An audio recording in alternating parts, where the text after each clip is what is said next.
Ο Ιωάννης Καποδίστριας είναι ίσως η πιο εμβληματική μορφή του νέου ελληνισμού. Ενός πρωτοπόρου και ετερόκλητου ελληνισμού που από τα τέλη του 18ου αιώνα συσπυρώθηκε προσπαθώντας να ενώσει τις ψηφίδες του αρχαίου μοσαϊκού που είχαν ριζώσει στην προγονική γη.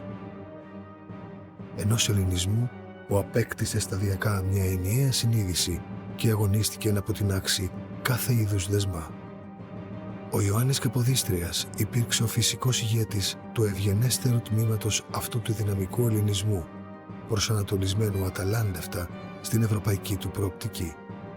Μια ιδιαίτερα χαρισματική προσωπικότητα με πολύ μεγάλο όραμα, που κυριολεκτικά έζησε στο μετέχμιο δύο εποχών. Ο Καποδίστριας αφουγκράστηκε τη γέννηση της νέας κοσμογονικής εποχής και όχι μόνον αυτό, υπήρξε αναμφισβήτητα συνδιαμορφωτής της.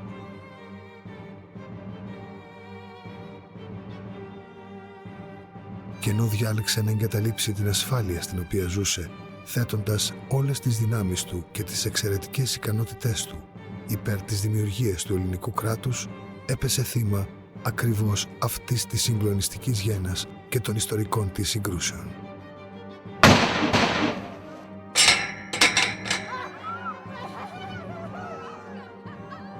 Λίγες μέρες πριν τον δολοφονήσουν, και ενώ φαίνεται να γνώριζε τον κίνδυνο, ο πρώτος κυβερνήτης της ελεύθερης Ελλάδας έγραφε: «Ας λένε και ας γράφουν ό,τι θέλουν. Έρχεται όμως ο καιρός που οι άνθρωποι θα κρίνονται όχι για όσα είπαν ή έγραψαν για τις πράξεις τους, αλλά για όσα μαρτυρούν οι ίδιες οι πράξεις τους». Με τη δύναμη που μου δίνει αυτό το αξίωμα, έζησα στον κόσμο μέχρι τη δύση της ζωής μου, όπως ακριβώς επιθυμούσα. Μου είναι αδύνατο πλέον να αλλάξω τώρα. Θα συνεχίσω εκπληρώνοντας πάντοτε το χρέος μου και ας γίνει ό,τι γίνει.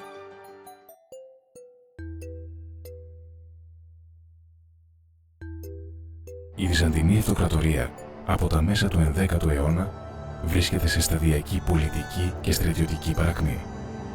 Αφετηρία του γεγονότος αυτού είναι η άλωση της Κωνσταντινούπολης από τους Φράγκους Σταυροφόρους και τους Βενετούς το 1204 και η επακόλουθη διανομή του Βυζαντινού κράτους μεταξύ των νικητών. Σε αυτή τη διανομή τα Ιόνια νησιά αποδόθηκαν στην Βενετία. Για 4 αιώνες, μακρόχρονη περίοδος της Ενατοκρατίας, από το 1386 έως το 1797, προσδιορίσε σε μεγάλο βαθμό την ταυτότητα του νησιού. Εξαιτίας της στρατηγικής της θέσης στην Αδριατική, η πόλη της Κέρκυρας αποτελούσε για αιώνες σημαντικό διοικητικό κέντρο. Διέθετε ισχυρό ναύσταθμο του Βενετικού στόλου, αλλά και αξιόλογο εμπορικό λιμάνι, ενώ ήταν προστατευμένη από 2 εντυπωσιακά φρούρια. Την εποχή του Ιωάννη Καποδίστρια, στα τέλη του 18ου και στις αρχές του 19ου αιώνα, μια εποχή κοσμογονικών αλλαγών, η πόλη της Κέρκυρας διατηρούσε όλα τα παραπάνω χαρακτηριστικά.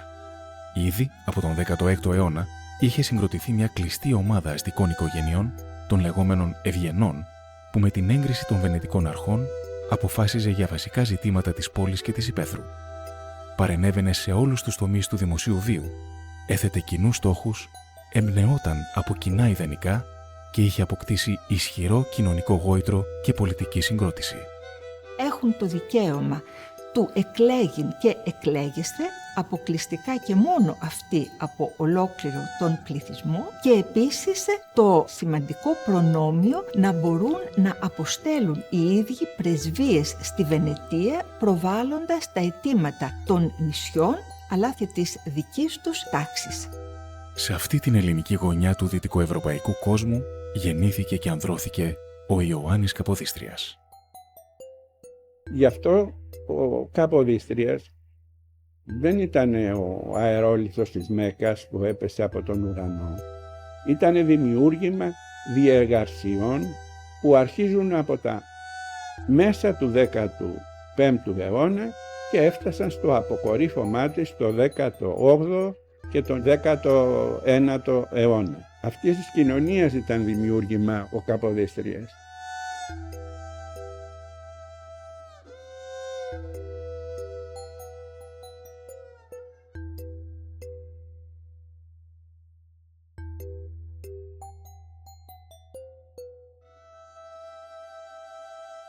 Ο Ιωάννης γεννιέται το 1776 στην Κέρκυρα, μέσα σε μια αριστοκρατική πολυπληθή οικογένεια. Οι οικογένειες των γονέων του, η Γονέμη και η Καποδίστρια, στην μεγάλη πορεία τους μέσα στα χρόνια, ανέκαθεν επέδειξαν πολύ μεγάλη ευαισθησία για τα πράγματα της ελευθερίας της Ελλάδας. Ως επιτοπλίστων συνέπραταν με τους Βενετούς, αντιμαχόμενοι τους Οθωμανούς. Οι Καποδίστρια ήρθαν στην Κέρκυρα κατά τα τέλη του 14ου αιώνα από τη δαλματική πόλη Κάποντίστρια, το σημερινό Κόπερ της Σλοβενίας, που αποτελούσε βενετική κτήση. Έχουν έρθει από μια δαλματική πόλη, Κάποντίστρια, και έχουν εγκατασταθεί στην Κέρκυρα σαν αρχηγοί μικρών στρατιωτικών σωμάτων που τα χρησιμοποιούσαν οι φεουδάρχες της εποχής για προστασία των κτημάτων τους. Λέγεται ότι το αρχικό τους όνομα ήταν Βιτόρι, όμως σύντομα επικράτησε το επίθετο που προσδιορίζε την καταγωγή τους, Καποδίστρια. Η οικογένεια σταδιακά απέκτησε πλούτο και δύναμη και εντάχθηκε στο σώμα των ευγενών της Κέρκυρας. Ήδη από τον 16ο αιώνα διατηρούσε κύρια κατοικία στην πόλη και υποστατικά σε διάφορα σημεία του νησιού. Ενώ στα 1689 ο διάρρος Καποδίστριας του Βίκτορα λαμβάνει τον κληρονομικό τίτλο του κόμητος από τον Κάρολο Εμμανουήλ, δούκα της Σαβοίας. Στην οικογένεια λοιπόν του κυβερνήτη, πρωτότοκος γιος ήταν ο Βιάρος, ο οποίος πεθαίνει με τη γέννησή του. Ακολουθεί η Στέλλα, η Εφροσύνη και η Εφημία δίδυμες, που από πολύ νωρίς ακολούθησαν το μοναχισμό. Ακολουθεί ο δεύτερος Βιάρος, που παίρνει το όνομά του από τον πεθαμένο πρωτότοκο γιο της οικογένειας, ο Ιωάννης, ο Αυγουστίνος, η Μαρία Μαριέτα, ο Βίκτορας και τελευταίος ο Γεώργιος. Ο Ιωάννης από τα πρώτα του χρόνια δέχεται τα ερεθίσματα ενός κόσμου που αλλάζει. Κρατεές αυτοκρατορίες κλειδονίζονται και νέες δυνάμεις προσπαθούν να επιβληθούν στη Μεσόγειο και το σπουδαίο στρατηγικά τόπο του, τα νησιά του Ιωνίου. Κοσμογονικές αλλαγές καλύπτουν την περίοδο που γεννιέται ο Ιωάννης Καποδίστρια στην Κέρκυρα το 1776. Έχουμε την Γαλλική Επανάσταση, την Αμερικανική Επανάσταση που προηγείται της Γαλλικής, τις ιδέες του διαφωτισμού, ένας νέος κόσμος με επαναστατικές ιδέες σε πραγματικά κοσμοϊστορικές αλλαγές. Σημαντικά πράγματα όμως συμβαίνουν και στην Ανατολική Μεσόγειο, όπου έχουμε εδώ και 400 χρόνια τον πλήρη έλεγχό της από την Οθωμανική Αυτοκρατορία. Το 1762 αναλαμβάνει την εξουσία στη Ρωσία η Μεγάλη Εκατερίνη. Η Μεγάλη Εκατερίνη αποφασίζει να κατασκευάσει καινούριο στόλο για να ελέγξει τη Μαύρη Θάλασσα αλλά και τις εμπορικές οδούς στην Ανατολική Μεσόγειο. Η Αυτοκράτηρα γνωρίζει ότι τα σχέδιά της θα τη φέρουν αντιμέτωπη με την Οθωμανική Αυτοκρατορία. Έτσι, το 1768 ξεσπάει ο Ρωσοτουρκικός πόλεμος. Με συνδετικό άξονα την Ορθόδοξη θρησκεία, η Ρωσία αναζητά συμμάχους στα υπόδουλα έθνη. 2 χρόνια αργότερα, μία μικρή μοίρα του ρωσικού στόλου φτάνει στη Μάνη. Στην υπηρετική και νησιωτική Ελλάδα, οι πληθυσμοί ονειρεύονται την απελευθέρωσή τους και επαναστατούν. Οι Τούρκοι αναγκάζονται μετά από πολλές ήττες να υπογράψουν τη συνθήκη του Κιουτσούκα-Ιναρτζή το 1774. Οι Ρώσοι, παρά τη νίκη τους, εγκαταλείπουν τους ομόδοξους Έλληνες, οι οποίοι αντιμετωπίζουν τη μήνυ των Τούρκων που διατάσσουν γενικές σφαγές. Η συνθήκη που υπογράφεται το 1774, η συνθήκη του Κιουτσούκα-Ιναρτζή, είναι σημαντική γιατί για πρώτη φορά έχουμε την προστασία των χριστιανικών πληθυσμών στη Βαλκανική Χερσόνησο από τους Ρώσους, δημιουργία πολλών προξενείων ρωσικών, αλλά το σημαντικότερο είναι ότι δημιουργούνται νέα οικονομικά δεδομένα όταν επιτρέπεται από την Οθωμανική Αυτοκρατορία τα ελληνικά πλοία να φέρουν ρωσική σημαία και να διακινούν εμπορεύσιμα αγαθά στην Ανατολική Μεσόγειο. Οι ελπίδες των υπόδουλων Ελλήνων για ελευθερία στρέφονται προς τους ομόδοξους Ρώσους, παρά την εγκατάλειψή τους στην Πελοπόννησο. Το ορθόδοξο δόγμα έχει διατηρήσει τις ρίζες του ισχυρές και στα Επτάνησα. Ο πατέρας της οικογένειας, ο λεγόμενος Αντωνομαρίας Καποδίστριας, ήταν νομομαθής και πραγματικός άρχοντας της Κέρκυρας εκείνης της εποχής. Αναθρέφει τα παιδιά του μέσα σε ένα αυστηρής ηθικής αριστοκρατικό περιβάλλον. Η μητέρα τους, από την άλλη, η Αδαμαντίνα, η Γονέμη, ενσταλάζει στις ψυχές των παιδιών της το καθάριο θρησκευτικό συναίσθημα και επίσης την αγάπη για τον ελληνισμό και για τις αξίες του έθνους.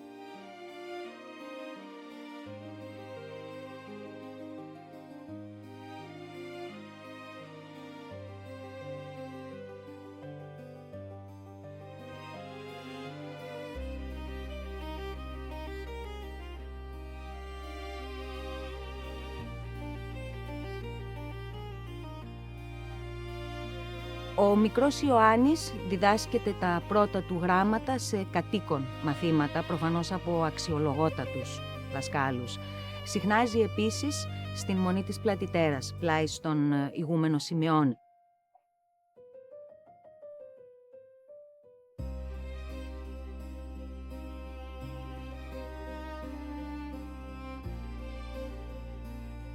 Στα 16 του χρόνια του συμβαίνει ένα πολύ περίεργο ατύχημα, καθώς καλπάζει με το άλογό του κάπου κοντά στην Πλατητέρα, το άλογο αφηνιάζει, τον πετάει από τη ράχη του, το πόδι του Καποδίστριας σκαλώνει στη σέλα και για αρκετά μέτρα, πράγμα πολύ επικίνδυνο, σέρνεται με το κεφάλι κάτω στο πλακόστρωτο σοκάκι, μέχρι που ξαφνικά, ως εκ θαύματος, το άλογο μπροστά στην πόρτα της Μονής ησυχάζει.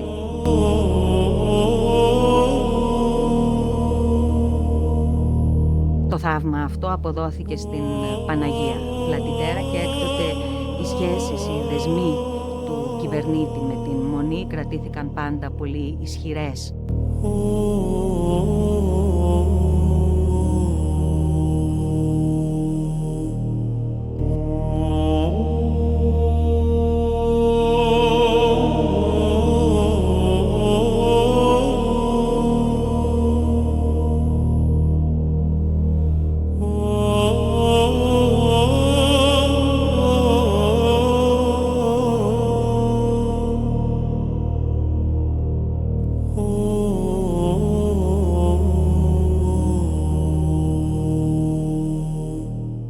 Η δημόσια εκπαίδευση στον ελλαδικό χώρο της εποχής είναι ανεπαρκής.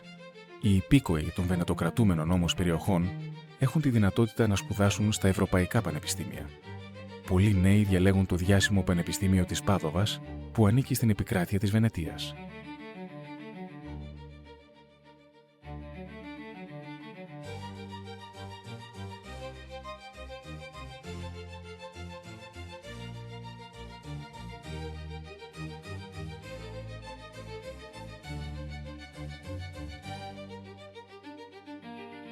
Το 1594 ο Καποδίστριας φεύγει από την Κέρκυρα για να σπουδάσει ιατρική στην Πάδοβα. Δεν παρακολουθεί στο Πανεπιστήμιο μαθήματα από την αρχή, γιατί μένει ένα χρόνο στη Βενετία για να εξειδικευθεί περισσότερο στη λατινική γλώσσα και στους όρους της. Η Βενετία είναι ένα κέντρο πολιτισμού και νέων ιδεών. Το 18ο αιώνα στη Λιμνοθάλασσα φτάνουν και οι ιδέες του διαφωτισμού. Τα έργα του Ρουσό, του Βολτέρου, του Μοντεσκέ είναι γνωστά, μεταφράζονται, δημοσιεύονται, διαχέονται στην πόλη. Όσα από αυτά περνούν από τις συμπληγάδες της λογοκρισίας, η οποία είναι σκληρή και γίνεται σκληρότερη μετά τη Γαλλική Επανάσταση. Και την ίδια περίοδο εφημερίδες εκδίδονται, οι οποίες γίνονται διάβλη μετάδοσης των ιδεών του διαφωτισμού στην πόλη, αλλά και στα εδάφη της, στην Ιταλία και στο κράτος της θάλασσας. Στην ίδια τη Βενετία, διανοούμενοι, πατρίκοι και αστεί, τα γνωρίζουν αυτά τα έργα, τα συζητούν, αλλά οι αρχές της δημοκρατίας, της ισονομίας, των ίσων πολιτικών δικαιωμάτων μένουν μόνο στα χαρτιά, μένουν μόνο συζητήσεις και δεν ενσωματώνονται στην πολιτική πρακτική.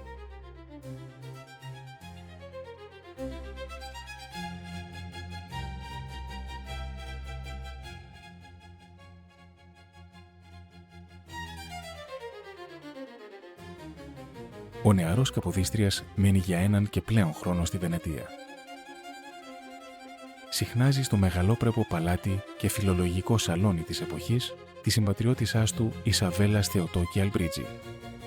Δημιουργεί φιλίες με σημαντικές προσωπικότητες της Ευρώπης που θα τις διατηρήσει και θα τις αξιοποιήσει για το συμφέρον των Ελλήνων αργότερα. Συναναστρέφεται με τον ποιητή Ούγκο Φόσκολο, τον γλύπτη Αντώνιο Κανόβα και άλλους. Απέσπασε ο νεαρός κόμις αμέσως την εκτίμηση και το θαυμασμό όλων από την ευγένεια της παρουσίας του, την αγγελική του φυσιογνωμία, το σταθερό και σοβαρό του χαρακτήρα, την ωριμότητά του παρά την νεαρή ηλικία του, τη μόρφωση, την κρίση και τον πλούτο των γνώσεών του. Είναι πολύ ενδιαφέρον ότι τα χρόνια των σπουδών του στην Πάδοβα όταν φεύγοντας από το συντηρητικό περιβάλλον της Κέρκυρας για πρώτη φορά βρίσκεται μέσα στις πολύ επαναστατικές ιδέες της Γαλλικής Επανάστασης, τις οποίες αποδέχεται και ενστερνίζεται με μεγάλο ενθουσιασμό περί ισονομίας, ισοπολιτείας, κοινωνικής ισότητας. Είναι ένα πανεπιστήμιο από τα αρχαιότερα της Ευρώπης, λειτουργεί από το 1222. Ο Καποδίστριας έχει την τύχη να έχει κορυφαίους καθηγητές στην ιατρική, αλλά και ένα πανεπιστήμιο το οποίο έχουν τελειώσει κορυφαίοι επιστήμονες πριν από μερικούς αιώνες. Ένας από αυτούς είναι ο Γαλιλαίος, άλλος είναι ο Κοπέρνικος, άλλος είναι ο William Harvey.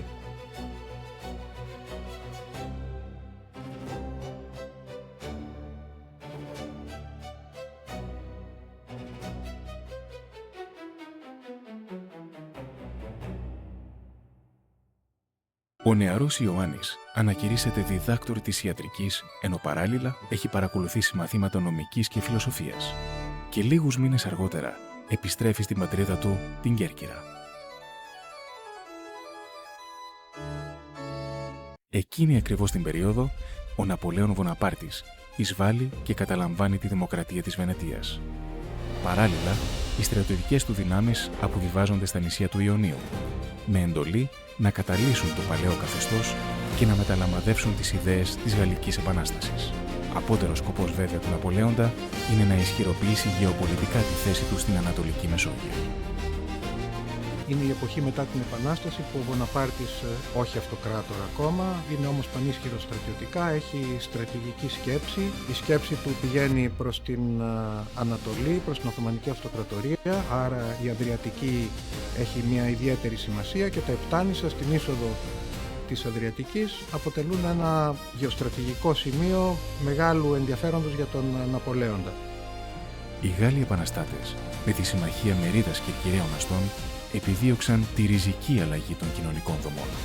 Όμως η προσπάθειά τους, που βρήκε απέναντί της κυρίως την αριστοκρατία και την εκκλησία, διακόπηκε πριν προλάβει να επηρεάσει ουσιαστικά την κερκυραϊκή κοινωνία. Οι δημοκρατικοί Γάλλοι στους 20 μήνες παραμονής τους στα νησιά καταργούν τα συμβούλια των ευγενών. Η οικογένεια Καποδίστρια τίθεται υπό περιορισμό στη θερινή κατοικία στην Κουκουρίτσα.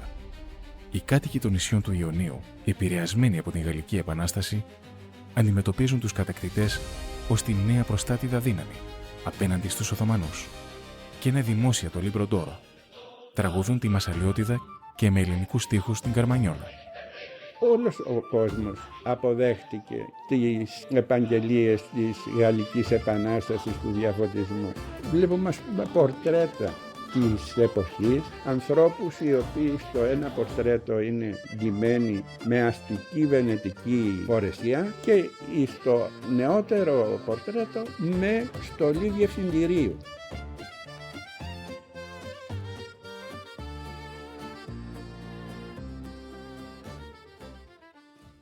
Ο Ιωάννης ασκεί το ιατρικό επάγγελμα αφιερώνοντας το χρόνο του στη θεραπεία των φτωχών ασθενών. Οι φτωχοί κάτοικοι της Κέρκυρας στην αρχή σαστίζουν. Διατηρούν επιφυλάξεις για τον ευγενή κόμη που είναι δίπλα σε όποιον τον καλεί αρνούμενος αμοιβή. Οι φτωχοί που αρρώστεναν τον αποκαλούσαν παρήγορο γιατρό, ευεργέτη, πατέρα. Απέκτησε τέτοια φήμη γιατί άρχισε αμέσως να προσφέρει τις υπηρεσίες του στους αρρώστους με μεγάλη αυταπάρνηση και αγάπη. Οι οξυδέρκειες στη διάγνωση των ασθενειών και η άριστη συμπεριφορά και υπομονή που έδειχνε σε όλους αυτούς που υπέφεραν τον έκαναν να φαίνεται στα μάτια του απλού λαού από τη μια σπουδαίος επιστήμονας και από την άλλη ο άνθρωπος που στηρίζει τους συνανθρώπους του στις δύσκολες στιγμές τους.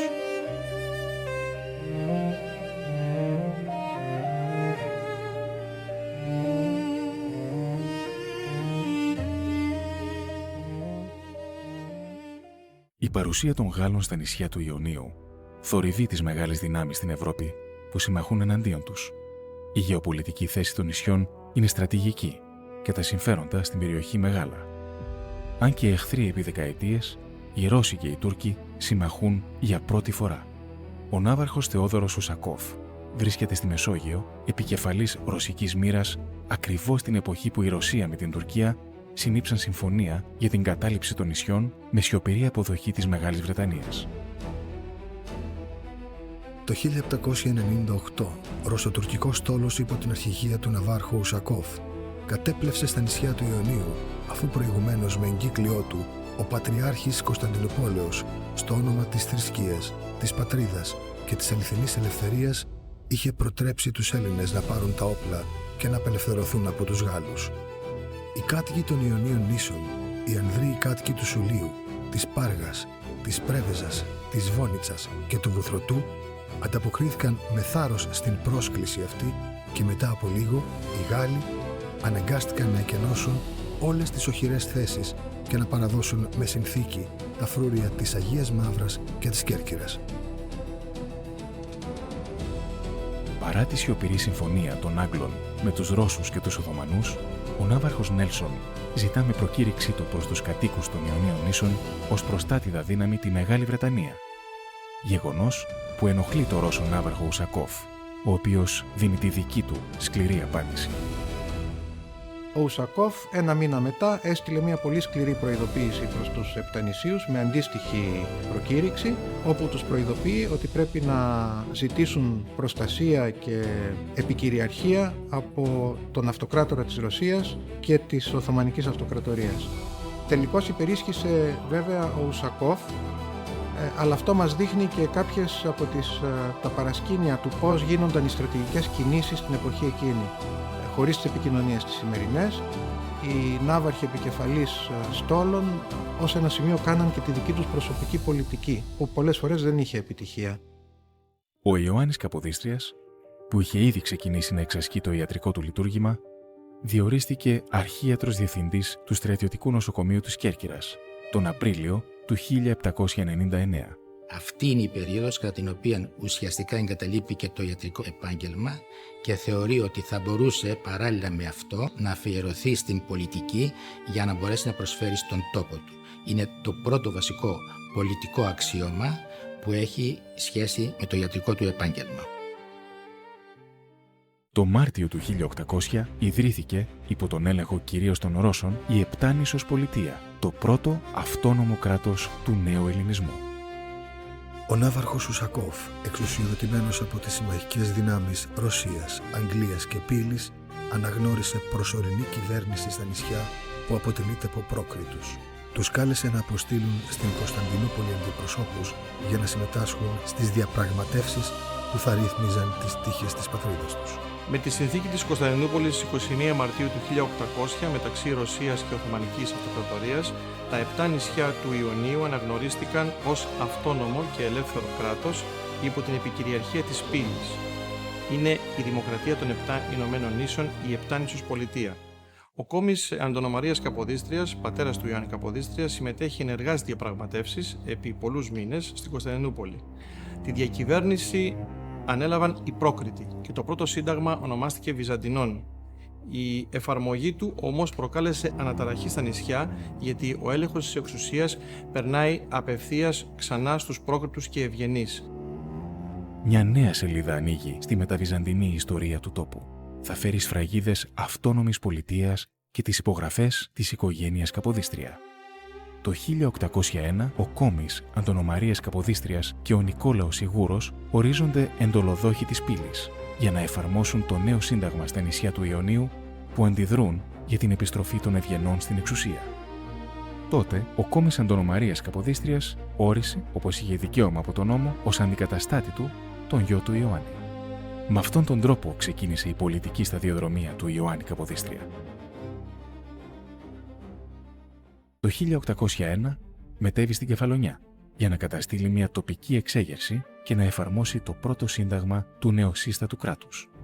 Ο Ιωάννης Καποδίστριας κατόρθωσε να επιβάλλει την τάξη, οργανώνοντας και εγκαθιστώντας τη νέα νόμιμη διοίκηση με δυναμισμό. Αναταραχή σοβαρότερη υπάρχει στην Κεφαλονιά εξαιτίας των κοινωνικών αντιθέσεων και του τοπικισμού ανάμεσα στις ισχυρές οικογένειες των Άνινων και της οικογένειας Μεταξά και τη διαμάχη ανάμεσα στις δύο αυτές μεγάλες οικογένειες, αλλά και στις δύο μεγάλες πόλεις, στο Λιξούρι και στο Αργοστόλι. Το Λιξούρι δεν αναγνώριζε το Αργοστόλι ότι είναι η πρωτεύουσα της Κεφαλονιάς και επίσης έχουμε την ενίσχυση των Γαλλοφρόνων. Οι Γαλλόφρονες ενισχύουν αυτή την κόντρα ανάμεσα στις δύο μεγάλες οικογένειες. Ο Καποδίστριας αναλαμβάνει την αποστολή και έρχεται αντιμέτωπος με το ίδιο πρόβλημα που θα βιώσει και όταν θα οριστεί πρώτος κυβερνήτης της ελεύθερης Ελλάδας. Την κοινωνική κουλτούρα που είχε αναπτυχθεί στους γηγενείς Έλληνες μετά από αιώνες κατοχής Βενετών και Τούρκων, οι οποίοι κατανοούν δύσκολα την έννοια ύπαρξης κράτους και είναι επιφυλακτικοί σε κάθε αλλαγή που μπορεί να πλήξει τα συμφέροντα της φατρίας. Ο Καποδίστριας καλεί το λαό της Κεφαλονιάς και τους μιλάει για να τους πείσει για το νέο σύνταγμα και την ύπαρξη αυτόνομης επτανησιακής πολιτείας με κανόνες και αρχές. Αυτή είναι η αρχή της πολιτικής σταδιοδρομίας του Ιωάννη Καποδίστρια και πρώτη στιγμή που αποδεικνύει την πολιτική και διπλωματική του ευφυΐα. Ο λόγος μάλιστα που εκφώνησε ενώπιον ενός ευρέως φάσματος πολιτών της Κεφαλονιάς θεωρείται μνημειώδης. Κάτοικοι της Κεφαλονιάς, εσείς που ζείτε σε αυτό το πολύτιμο νησί της Επτανήσου Πολιτείας, χαρείτε. Ξεκινάει για σας σήμερα μια νέα ζωή που οδηγεί σε ένα ένδοξο μέλλον. Ενισχύστε το ηθικό σας. Θυμηθείτε την αρχαία ιστορία σας. Σας προειδοποιώ ότι οφείλετε να υπακούσετε. Η υπακοή με τη βία είναι ανάξιά σας. Μην ξεχνάτε ότι γεννηθήκατε για να γίνετε παιδιά μιας ελεύθερης πατρίδας. Εκθέτει τους σκοπούς της αποστολής του και με πιστικά επιχειρήματα καλεί το λαό να βοηθήσει στην ειρήνευση του τόπου. Έχουμε μία επιδείνωση της κατάστασης με ταραχές σε όλο το νησί και την επικήρυξη του Ευστάθιου Μεταξά.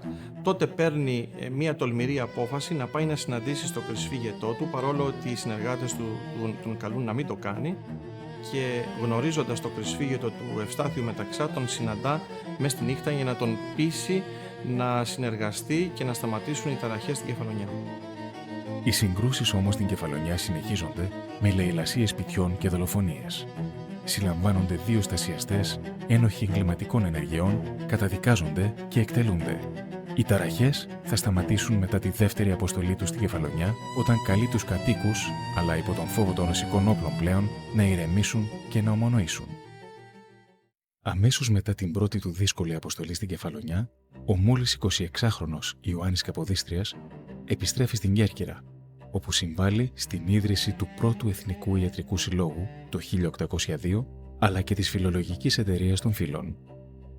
Λίγο αργότερα, τον Απρίλιο του 1803, έχοντας ήδη αποδείξει τις διοικητικές αρετές του, διορίστηκε ομόφωνα από τη Γερουσία γραμματέας επικρατείας επί των εξωτερικών, του ναυτικού και του εμπορίου της Επτανήσου Πολιτείας και συνεργάστηκε στενά με το Ρώσο πληρεξούσιο Κόμι Γεώργιο Μοτσενίγο στη διαμόρφωση νέου συντάγματος.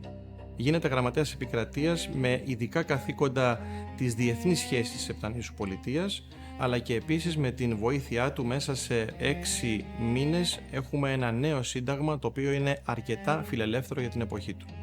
Το δεύτερο αυτό σύνταγμα του 1803 είναι ουσιαστικά εκείνο που προωθεί και τα πρώτα σχέδια του Καποδίστρια για την εκπαίδευση. Αναφέρεται ότι η θρησκεία, η παιδεία και η δημόσια εκπαίδευση, τα χρήσιμα για τις επιστήμες, τα γράμματα και τις τέχνες ιδρύματα, το εμπόριο και η ναυτιλία είναι υπό την άμεση εξουσία και προστασία της Γερουσίας. Επίσης, προβλέπεται ότι από το 1810 κανένας δεν θα μπορούσε να προσληφθεί στο δημόσιο αν δεν γνώριζε να γράφει και να διαβάζει ελληνικά. Ενώ από το 1820 η ελληνική γλώσσα θα χρησιμοποιούνταν αποκλειστικά στα δημόσια έγγραφα. Ο Καποδίστριας θα έρθει αντιμέτωπος με τη θεμελίωση ενός εκπαιδευτικού συστήματος για τον γηγενή πληθυσμό όλων των τάξεων και την επιμόρφωση των δημοσίων υπαλλήλων με την ίδρυση της Μονής Τενέδου. Αλληλογραφεί διαρκώς με την Γερουσία, αναζητώντας πόρους και δασκάλους. Δηλώνει διατεθειμένος να διδάξει και ο ίδιος, έχοντας και το αξίωμα του επιθεωρητή εκπαίδευσης. Πρέπει να ιδρύσουμε σχολεία επιμόρφωσης των δημοσίων υπαλλήλων. Για την επιτυχία του σκοπού αυτού, το πλέον άμεσο μέτρο είναι να εργαστούν στην εκπαίδευση ακόμα και υπουργοί της κυβέρνησης που θα κριθούν κατάλληλοι για την εξάσκηση των υπαλλήλων στη δημόσια υπηρεσία. Προσφέρομαι πρώτος εγώ να διδάξω τους ασκουμένους τα μαθήματα της φιλοσοφίας και της λογικής. Η ελληνική είναι η επίσημη γλώσσα διδασκαλίας στο δημόσιο σχολείο της Μονής Τενέδου. Επίσης, ο Καποδίστριας προβλέπει ότι για όσους μαθητές δεν είναι δυνατή η αγορά των βιβλίων, θα μπορούσαν να τα προμηθευτούν δωρεάν μέσω του επιθεωρητή. Όλοι όμως οι μαθητές ήταν υποχρεωμένοι να έχουν ένα τετράδιο γραφής. Τα εγγένεια της σχολής της Μονής Τενέδου γίνονται στις 3 Νοεμβρίου 1805. Είναι η ημέρα που λειτουργεί και εγγενιάζεται το πρώτο δημόσιο σχολείο στην Κέρκυρα και η ημέρα που το όνειρο του Καποδίστρια έγινε πραγματικότητα. Τα νησιά της Επτανήσου Πολιτείας αποκτούν 40 σχολεία. Λειτουργούν σε μονές εντός των πόλεων, στα προάστια και στις εξοχές. Οι δάσκαλοι όφυλαν να γνωρίζουν ελληνική ανάγνωση και γραφή, αριθμητική και να διδάσκουν τη χριστιανική πίστη. Κάθε δάσκαλος έπρεπε να προτείνει 2 υποψηφίους ως βοηθούς. Πρόκειται για την εφαρμογή της αλληλοδιδακτικής μεθόδου διδασκαλίας που εφαρμοζόταν ήδη στην Ευρώπη από το 17ο αιώνα.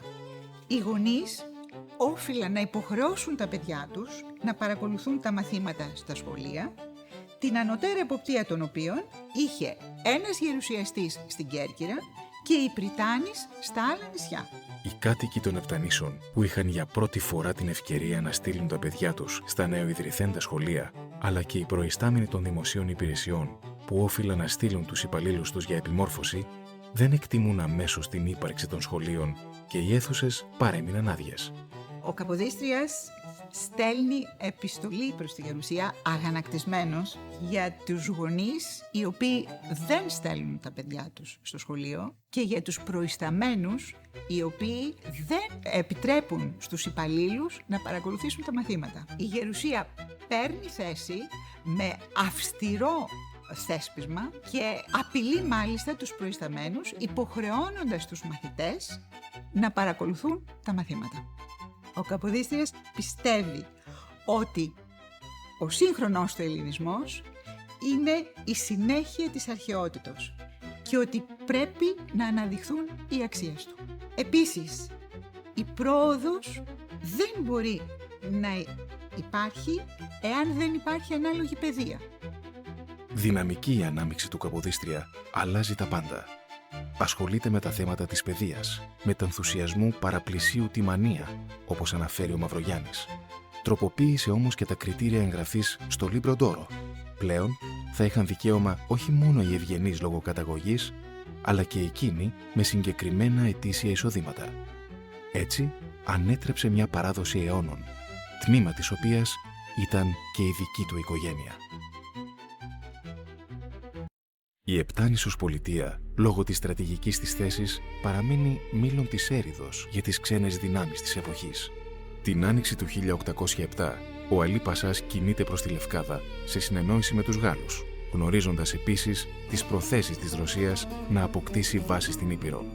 Η Γερουσία διορίζει τότε τον Ιωάννη Καποδίστρια έκτακτο επίτροπο και στρατιωτικό διοικητή της Αγίας Μαύρας, υπό τις εντολές του Ρώσου στρατηγού Στέθε.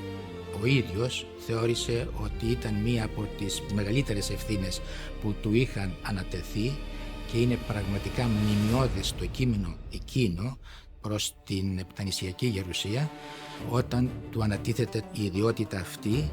Αισθάνομαι τις δυνάμεις μου απεριορίστως κατώτερες σχετικά με το έργο που μου ανατέθηκε να φέρω εις πέρας. Παρ' όλα αυτά, δεν θα παραλείψω να εργαστώ σκληρά, ώστε να ανταποκριθώ στην εμπιστοσύνη που μου έδειξε η εξοχότατη Γερουσία. Η επινόησή του να ιδρύσει το Ιόνιο στρατόπεδο της Λευκάδας ώστε να οργανωθεί με την αναγκαία πολιτοφυλακή των κατοίκων, να οργανωθεί με αρματολούς και κλέφτες που είχε φροντίσει να συγκεντρώσει από τον ευρύτερο υπηρετικό χώρο στη Λευκάδα, να συνεργαστεί με την Εκκλησία της Λευκάδος και όλους τους φορείς και να οργανώσει τακτικό στρατό ώστε να οχυρώσει τη Λευκάδα και να κατοχυρώσει αυτήν από τον επερχόμενο αυτό κίνδυνο της απειλής του Αλή Πασά. Πραγματικά στη Λευκάδα βλέπουμε μια κοσμογονία, βλέπουμε μια προκήρυξη που κινεί ο Καποδίστριας αμέσως μεταξύ των κατοίκων της Λευκάδας όταν του ζητά να συναντηθούν, κάτι που έκανε πιο πριν και στην Κεφαλονιά. Ο ώστε να έχει άμεση επαφή μαζί τους και να βοηθήσουν με κάθε τρόπο στην άμυνα της Λευκάδας. Έχουμε οχυρωματικά έργα καταπληκτικά μέσα σε πολύ λίγο χρόνο, αλλά οι διεθνείς συγκυρίες τρέχουν με αντίθετο τρόπο. Ο Αλή Πασάς, βλέποντας πιθανότατα και όλη αυτή την οργάνωση, δεν τολμά να επιτεθεί κατά της Λευκάδας. Εκτός από τις στρατιωτικές δυνάμεις, καταφέρνει να συσπυρώσει και τους κατοίκους του νησιού. Ξεκινά μια πρωτοφανή για την εποχή καμπάνια με εκτύπωση προκηρύξεων και προσωπικές συναντήσεις. Τους καλεί όλους να εργαστούν με ό,τι εργαλεία έχουν στα οχυρωματικά έργα και είναι δίπλα τους. Εργάζεται μαζί τους. Τα Επτάνησα όμως είναι το καταφύγιο πολλών κλεφτών, ύστερα από τους γενικούς διωγμούς που διέταξαν οι Τούρκοι από το 1803 έως το 1805 στον ηπειρωτικό ελληνικό χώρο. Πολλές μεγάλες οικογένειες κλεφτών και αρματολών κρύβονται στη Λευκάδα, την Ιθάκη και την Κεφαλονιά. Κατσαντώνης, Κολοκοτρώνης, Τζαβέλας, Μπότσαρης, Ίσκος, αλλά και ο Μητροπολίτης Πάργας Ιγνάτιος, στενός μελλοντικός συνεργάτης του Καποδίστρια. Πολλοί από αυτούς θα συναντήσουν τον Καποδίστρια στη Λευκάδα για πρώτη φορά. Σημαντικό σημείο στην αποστολή της Λευκάδας είναι ότι εκεί ο Καποδίστριας για πρώτη φορά συναντάται με όλους αυτούς τους κλεφταρματολούς που κυνηγημένοι από τους Τούρκους έχουν καταλήξει στα Επτάνησα. Οι κλεφταρματολοί βλέπουν στον Καποδίστρια τον μελλοντικό πολιτικό ηγέτη, αλλά και αυτός βλέπει σε αυτούς ότι μπορεί να στηριχθεί ώστε η Ελλάδα να μπορέσει να απελευθερωθεί στο μέλλον. Αυτή η κλεφταρματολή είναι ο πρώτος τακτικός στρατός, θα λέγαμε, της Δημοκρατίας των Επτά Ηνωμένων Νήσων. Στις 30 Ιουνίου 1807 ο Καποδίστριας καλεί όλους αυτούς τους κλεφταρματολούς σε ένα ομηρικό γλέντι πραγματικά. Μου γέρασα και τη ζωή μου πέρασα, που λες τις μάχες στα ταμπούρια, μέρα νύχτα καραούλια. Έλα κάτσαν τον κοντά μου, έλα πάνε τα αρμάτα μου. Εκεί μέσα από χορό αλλά και σημαντικών συζητήσεων που έχουν μεταξύ τους, σε κάποια στιγμή η παράδοση λέει ότι σηκώνουν τα ποτήρια και ο Καποδίστριας, αντικρίζοντας τους κλεφταρματολούς, λέει ότι σύντομα η πατρίδα όλους θα μας καλέσει για ένα πολύ σοβαρότερο σκοπό. Είναι ίσως η πρώτη συνάντηση για αυτά που θα ακολουθήσουν μετά από 14-15 χρόνια στην κυρίως Ελλάδα. Το μεγαλύτερο, το πιο θαυμαστό, το πιο ελληνικό κατόρθωμα του Ιωάννη Καποδίστρια υπήρξε η συγκέντρωση στη Λευκάδα των πιο σπουδαίων κλεφτών και αρματολών της Ρούμελης για να υπερασπίσουν το νησί που κινδύνευε, αλλά και ο αδελφικός σύνδεσμος που προέκυψε από τη συγκέντρωση αυτή μεταξύ των σημαντικότερων οπλαρχηγών της σκλαβωμένης Ελλάδας. Το ζήτημα είναι ότι ενώ όλα έβαιναν πολύ καλώς, η επιτυχής αυτή προσπάθεια του Καποδίστρια να οργανώσει την άμυνα της Λευκάδος διακόπτεται ατυχώς απότομα όταν πληροφορείται με επίσημο επεσταλμένο της Ιωνίου Γερουσίας ότι οφείλει να σταματήσει την προσπάθεια αυτή και να επιστρέψει στην Κέρκυρα. Η πολιτική δράση του Καποδίστρια σταματά όμως ξαφνικά στις αρχές του Ιουλίου του 1807, όταν οι συνεχείς συγκρούσεις στην Ευρώπη οδηγούν σε μια πρόσχερη συμμαχία της Ρωσίας με την Γαλλία. Στη συνθήκη λοιπόν του Τίλσιτ που υπογράφεται αρχές του Ιουλίου του 1807, τα Επτάνησα επιστρέφουν πάλι υπό γαλλική κυριαρχία. Ο αντιστράτηγος Κέσαρ Μπερτιέ όμως, ο οποίος είναι ο διοικητής της γαλλικής ουράς των Επτανήσων, προσκαλεί τον Ιωάννη Καποδίστρια πρώτον να τον ενημερώσει και δεύτερον να του προσφέρει κέρια θέση στο Συμβούλιο Επικρατείας. Ο Καποδίστριας, θεωρώντας ότι οι Γάλλοι δεν μπορούσαν να έχουν ποτέ την αξιοπιστία των Ελλήνων, δεν θέλησε να συμμετάσχει και απομακρύνθηκε επιστρέφοντας στο ιατρικό του επάγγελμα. Σε αυτή τη μικρή γωνιά του Ιωνίου με τη στρατηγική σημασία, οι Γάλλοι του Ναπολέοντα και οι Ρώσοι του Τσάρου που κινούνται στην περιοχή έχουν διακρίνει τις πολιτικές ικανότητες του Ιωάννη Καποδίστρια και οι δύο θέλουν να τον εντάξουν στις υπηρεσίες τους. Είναι στρατηγική απόφαση όμως του ίδιου του Καποδίστρια να επιλέξει μια διπλωματική σταδιοδρομία στη Ρωσική Αυτοκρατορία. Πίστευε βαθιά μέσα του ότι ο Μέγας Ναπολέον δεν ενδιαφέρεται πραγματικά για τις τύχες του ελληνισμού και ότι θα αιτηθεί. Ο Καποδίστριας δικαιώνεται απόλυτα για τις επιλογές του, μετά από τα φοβερά γεγονότα που θα ζήσει η Ευρώπη τα επόμενα 8 χρόνια και τη συντριβή του Ναπολέοντα. Στις 15 Μαΐου 1808 δέχεται ένα θερμό γράμμα από τον κόμι Νικόλαο Πέτροβιτς Ρομαντζόφ, ο οποίος είναι ο επικεφαλής του Υπουργείου Εξωτερικών της Ρωσίας και ο οποίος τον προσκαλεί να ακολουθήσει μια διπλωματική σταδιοδρομία στην ρωσική ιεραρχία του Υπουργείου Εξωτερικών. Η μεγαλειότητά του μου επέτρεψε να σας καλέσω εδώ και με εξουσιοδότησε να σας στείλω για έξοδο του ταξιδίου σας συναλλαγματική 400 δουκάτων που θα τη βρείτε συνημμένη. Θα είμαι πολύ γοητευμένος, κύριε, αν αυτή η περίσταση μου προσφέρει το ευεργέτημα να κάνω την προσωπική γνωριμία σας. Κόμις Νικόλαος Πέτροβιτς Ρομαντζόφ. Ο Καποδίστριας δεν σκέφτεται σχεδόν καθόλου, έχει σχεδόν αποφασίσει ήδη να δεχθεί αυτή την πρόταση αμέσως και στις 3 Αυγούστου 1808 αναχωρεί από την Κέρκυρα για το Οτράντο. Χωρίς ακόμη να το γνωρίζει, η απόφαση που θα πάρει θα κρίνει την τύχη πολλών κρατών της Ευρώπης. Θα σφραγίσει το μέλλον της Ελλάδας και το δικό του μοιραίο τέλος. Γεννιέται στη βενετοκρατούμενη Κέρκυρα, καταλύεται η βενετική δημοκρατία και έρχονται οι Γάλλοι, ζει τους Γάλλους, δημιουργείται η Επτάνησος πολιτεία, είναι εδώ, συμμετέχει στη διοίκηση, ξεκινάει την πολιτική του σταδιοδρομία με αυτή την αφορμή, καταλύεται και η Επτάνησος πολιτεία, έρχονται οι Γάλλοι πάλι, η αυτοκρατορική αυτή τη φορά, φεύγει τότε από εδώ, δηλαδή πρώτα έχουν έρθει οι Γάλλοι, μετά φεύγει και πάει στη Ρωσία που ξεκινάει πλέον την ευρωπαϊκή του πορεία. Συμμετέχει στις διαπραγματεύσεις για την τύχη της Επτανήσου όταν πλέον έχει ιτηθεί ο Ναπολέοντας και συζητείται στην Ευρώπη η τύχη των Επτανήσων και πάλι. Παίρνει θέση με την ελπίδα ότι θα ξαναδημιουργηθεί ένα αυτόνομο κράτος. Όμως ο ίδιος γνωρίζει και την Ελλάδα. Φτάνει στην Ελλάδα και τη γνωρίζει και βοηθάει στη θεμελίωσή της. Σε 56 χρόνια λοιπόν ζωής βιώνει όλη την ιστορία της ιδιαίτερης του πατρίδας. Σεβαστέ μου πατέρα, αναχωρώ. Άντε μου η μικρή αυτή επιστολή που ζητεί από εσάς και τη σεβαστή μου μητέρα την ευλογία σας. Θα σας γράψω από όπου θα έχω τη δυνατότητα, πριν από την άφηξή μου στο Οτράντο. Φιλώ τα χέρια σας και εκείνα της σεβαστής μητέρας μου. Σας παρακαλώ να προσέχετε την υγεία σας, την πολύτιμη για μένα, και να με θεωρείτε πάντοτε ως τον φιλόστρο γονιών σας.